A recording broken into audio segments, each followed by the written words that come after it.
Xavier मायली हे कोणत्या देशाचे नवीन राष्ट्रपती बनले आहे? अर्जेंटिना आहे ना? काय काय काय नावात मिस्टेक. क्या बात आहे, यांचं उत्तर अगदी बरोबर आहे. तर याचं उत्तर आहे अर्जेंटिना. तर एमपीएससी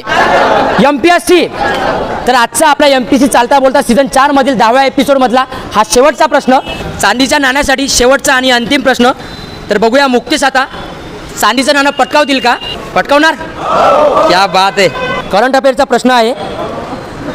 तर मला सांगा, संसदेच्या नवीन इमारतीत सोपा प्रश्न आहे, सर्वत्र गाजलेला प्रश्न आहे, ठीक आहे, त्यामुळे काही आवाज काढण्याची काही गरज नाही, ठीक आहे. तर मला सांगा, संसदेच्या नवीन इमारतीत सादर होणारे पहिले विधेयक कोणते? महिला काय विधेयक. नाव त्या विधेयकाचं नाव. नका उत्तर देऊ नका. चांदीच्या नाण्यासाठी प्रश्न आहे.